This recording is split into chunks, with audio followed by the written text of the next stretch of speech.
Hope you enjoy, everyone. Thanks for watching. This is Adams. I'll give you my latest review of Dragon Ball Super episode 54, or and this is definitely a good episode because this episode takes place after the events of the last episode, which was Goku and Beerus and Whis all go to Universe 10 to see this Kaio.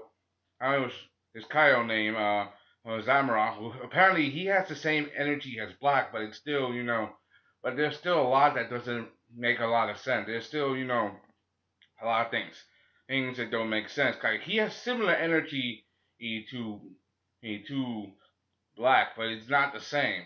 And not completely. It's similar but not the same. But there are certain things. However, my theory still remains true that the events of what happened that day, even though Beerus, Whis, and Goku tried to do a good thing, in the end they ended up ultimately creating Black in their own sort of way. That's the thing about dimension, going to dimension, alternate realities, time travel. It's all technical stuff. Anyway, let's start it. I'm gonna start with some of the best quotes on this thing, and the best quotes in the episode. Number one, Trunks, he tries to do visualizing training. He tries to imagine in his head how could he defeat Black, but kind of takes me back to how Gohan and Krillin when they first went into space, with Bulma to planet Namek, but they did visualizing training and fought each other in their heads. It's the same thing, but Trunks knows he kind of wins. He even gets a nosebleed doing it. We also know that Mai is still in love with the idea here of of future Trunks, even though she doesn't give a damn about little Trunks. you know, present Trunks. And it's Pilaf, trying to be sneaky and all. He tries to hack Roma's system and stuff. But but he did basically ultimately help Roma. I mean, Pilaf is kind of a smart guy. I mean, but he's still a kid. And and Roma asks him, "Who are you?" I mean, this is the guy that had almost had you killed in Dragon Ball. I'm like, you can't remember? I mean, geez, I know it's been over what 20, 25 years. If you know the story, if the story of Dragon Ball is right, it's been at least 20 years since they last met. 20 years. That's all I gotta say. 20 years. And so it's definitely good story. Yeah, number two, Whis, these Beerus and Goku are back. They managed to land messed up and create another giant hole in the yard. Bulma doesn't like it. They try to convey what they saw.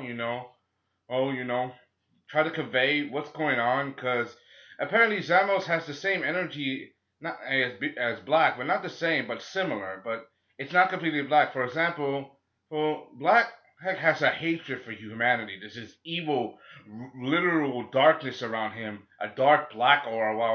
While Zamos is more grayish, like he does not like humans, but he doesn't have that. He hates humans, but he doesn't have that pure evil intent, not yet. Which means something's gonna happen eventually. My guess is some kind of event that triggers, his transformation into black.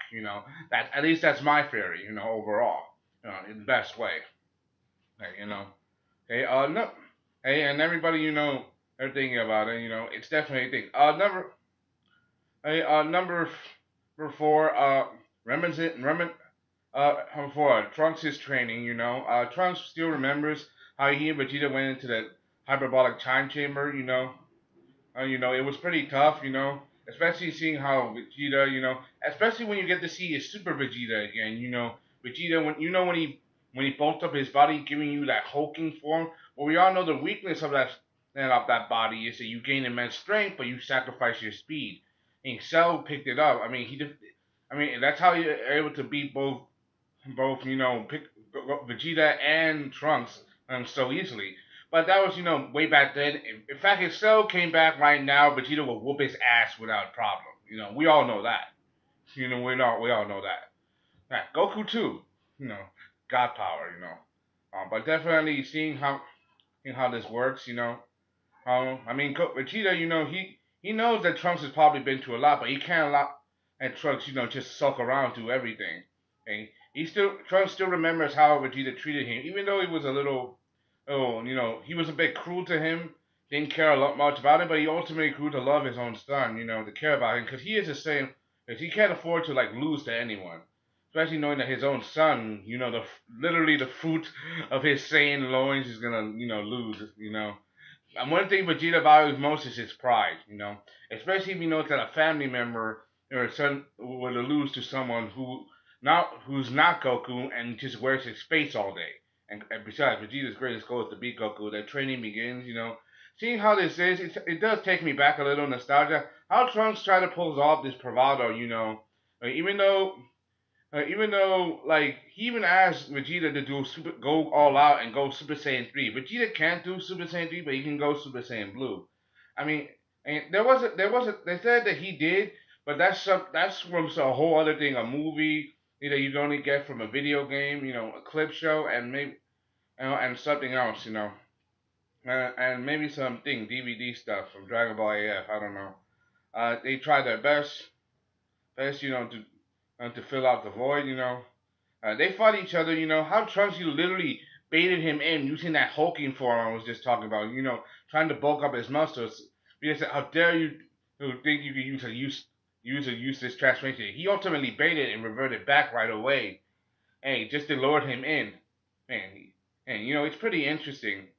And seeing how he does it, even though Vegeta he pours it on, he keeps it all he's got, but Trunks, Trunks is obviously no match for him. And he even admits to himself that he's no match, but Vegeta's not gonna let him just walk away from this. Just not walk away. I mean, what is your purpose? Your purpose is to be black, Actually, so do something about it. That is something. And one of my favorite moments, like out of all that, was Trunks literally giving him a headbutt. A headbutt of all things. That's pretty funny. I mean, honey, you gotta respect Dragon Ball Z because Z is also one of them animes that's also very action packed, but you also get some comedic side. Because if you get a show with all action and no comedy, I heard you should watch Fairy Tail. There's a lot of funny stuff in there. Just recommending. As far as I hear. And that takes me back to how when Trunks was a little kid during the Majin Buu arc, if you could land one hit on me, we're going to the park. That's just a big Easter egg for any Dragon Ball Z fan out there. And one of my favorites, number 5, which is it has to be the top.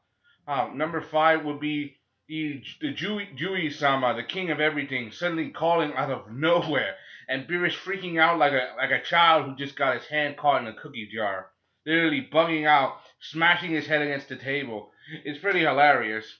So, and the first thing that he says, I want to speak to Son Goku. I'm like, he wants to speak to Goku. That means that something is up. Does that mean that he knows what's going on? Does that mean that he knows about Black? Does he mean that he knows that they went to the 10th universe without permission? Does that mean that they know about the time travel? Who knows? Because with the king of everything involved, it's still, a big deal. And we still don't know what the hell's going to happen with the whole multi-universe tournament, from Universe 1 to Universe 12. And that's still down the line. That's still down the road of details. And we're not even done yet, with the whole Black Goku, evil Goku arc, Anyway, that's all I gotta say. Hope you enjoyed. Thanks for the comment, subscribe. Thank you. This is Sellavin Adams. Gave my latest review, on Dragon Ball Super episode 56, 54. It's definitely one of my favorites. Hope you enjoy. I'm out. Peace. Thank you. Bye.